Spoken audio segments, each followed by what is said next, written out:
अगर मैं कहूँ आपका फ़ोन रोज़ टाइम ट्रैवल करता है, तो क्या आप मानोगे? और अगर फिजिक्स की माने तो आप भी इसी वक्त फ्यूचर में जा रहे हो। पर एक डार्क प्रॉब्लम है। अब प्रॉब्लम ये है कि अगर आप पास्ट में गए, तो शायद आप इस दुनिया से हमेशा के लिए मिटा दिए जाओगे। आपको याद है, हम बचपन से टाइम मशीन को सिर्फ साइंस फिक्शन फिल्मों की फैंटेसी समझते आए हैं, जैसे डार्क, इंटरस्टेलर और मार्वल की मूवीज में। बट स्कैरी ट्रुथ ये है, टाइम ट्रैवल का एक हिस्सा ऑलरेडी रियल है और अल्बर्ट आइंस्टाइन ने इसका राज 100 साल पहले ही खोल दिए थे। अब आइंस्टाइन के मुताबिक टाइम सबके लिए एक जैसा नहीं चलता, ये फिक्स्ड नहीं है। क्योंकि आप इमेजिन करिए, आप एक सुपर एडवांस रॉकेट में बैठे हो जो लाइट की स्पीड से यूनिवर्स में निकल जाता है, और रॉकेट के अंदर आपके लिए सिर्फ कुछ हफ्ते गुजरेंगे।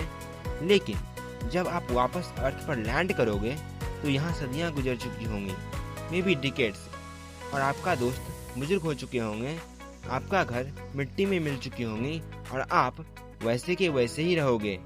और क्रेजी पार्ट ये है कि ये कोई मूवी का लॉजिक नहीं, बल्कि ये इस यूनिवर्स की एब्सोल्यूट रियलिटी है।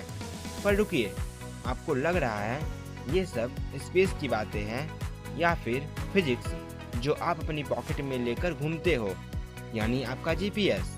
हाँ, वही गूगल मैप्स जो आप रोज यूज करते हो, बिकॉज वो जिन सैटेलाइट से कनेक्ट होता है वो अर्थ के ऊपर स्पेस में हजारों किलोमीटर पर आवर की स्पीड से चलता है, और इतनी तेज स्पीड की वजह से उन सैटेलाइट्स के लिए टाइम अर्थ से थोड़ा स्लो चलता है। हर दिन उनके क्लॉक्स में कुछ माइक्रो सेकेंड्स का फर्क आ जाता है, और साइंटिस्ट को हर रोज उनका टाइम मैन्युअली फिक्स करना पड़ता है। और अगर वो ये चीजें ना करे, ये कनेक्शन को बंद कर दे, तो अगले ही पल गूगल मैप्स फेल हो जाएंगे और आपको आपकी लोकेशन की जगह किसी दूसरे शहर की लोकेशन दिखाई देगी। मतलब आपका फोन हर सेकेंड आइंस्टाइन की थ्योरी ऑफ रिलेटिविटी को प्रूव करता है।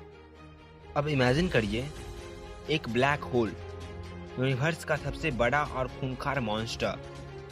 उसकी ग्रेविटी इतनी बड़ी होती है कि वो सिर्फ ऑब्जेक्ट को नहीं, बल्कि टाइम के पूरे सिस्टम को मरोड़ देती है, यानी बेंड कर देती है। जैसे में इंटरस्टेलर मूवी का अगर ये सीन आपको याद हो, तो शायद आपको पता होगा कि एस्ट्रोनॉट एक ऐसे प्लैनेट पे जाते हैं जो ब्लैक होल के पास होता है, और वहाँ वो सिर्फ कुछ घंटे बिताते हैं। लेकिन जब वो वापस शिप पर आते हैं, तो उनका साथी को एस्ट्रोनॉट, उनकी उम्र 23 साल बढ़ चुकी होती है, यानी वो 23 साल ज़्यादा उम्र के हो चुके होते हैं। और ये बात सुन के आप शायद शॉक हो जाएंगे कि वो सीन कोई डायरेक्टर की इमेजिनेशन नहीं थी, बल्कि वो रियल मैथमेटिकल इक्वेशन पर बेस्ड सीन था। लेकिन फ्यूचर में जाना तब भी आसान है, और असली नाइटमेयर तब शुरू होता है जब हम पास्ट की बात करते हैं, यानी द पैराडॉक्स। इमेजिन करिए, आप एक टाइम मशीन बनाकर अपने पास्ट में चले गए, और वहाँ किसी एक्सीडेंट में आपके ग्रैंडफादर की डेथ हो जाती है उनके चाइल्ड होने से पहले। तो इसका मतलब आपके पेरेंट्स कभी पैदा नहीं होंगे, और अगर वो पैदा नहीं हुए तो आप भी इस दुनिया में कभी पैदा नहीं होंगे। लेकिन अगर आप एग्जिस्ट ही नहीं करते हो, तो पास्ट में जाकर उन्हें मारने वाला कौन था? और इस प्रोसेस को कहते हैं द ग्रैंडफादर पैराडॉक्स, और फिजिक्स का सबसे बड़ा हेडेक जिसका जवाब किसी के पास नहीं है। लेकिन हाँ, क्वांटम फिजिक्स के पास इसकी दो क्रेजी थ्योरी है। अब पहली थ्योरी कहती है कि यूनिवर्स आपको पास्ट बदलने ही नहीं देगा। आप गोली चलाओगे, गन जाम हो जाएगी, आप पूरी कोशिश करोगे, पर डेस्टिनी रास्ता रोक देगी।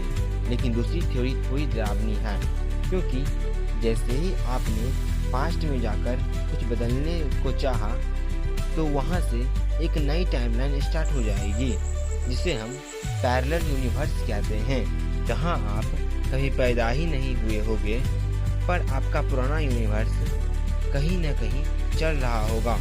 और इस प्रोसेस को कहते हैं वेलकम टू द मल्टीवर्स। और इसी चीज को टेस्ट करने के लिए स्टीफन हॉकिंग नाम के एक साइंटिस्ट ने एक बार टाइम ट्रैवलर के लिए एक ग्रैंड पार्टी रखी, जहां एक बैलून्स, कैंपेन, खाना सब कुछ रेडी था। बट उन्होंने पार्टी का इनविटेशन पार्टी खत्म होने के अगले दिन बाद पब्लिश किए, और ये उनका स्मार्ट मूव था, क्योंकि अगर फ्यूचर में कभी भी टाइम ट्रैवल इवेंट होता तो लोग हिस्ट्री पढ़कर उस पार्टी में जा सकते थे, यानी पास्ट में। अब हॉकिंग अकेले उस कमरे में वेट करते रहे, दरवाजे को देखते रहे, पर कोई नहीं आया। May be past travel impossible है, या फिर फ्यूचर के लोग हमसे कुछ बहुत बड़ा छुपा रहे हैं। तो बॉटम लाइन क्या है?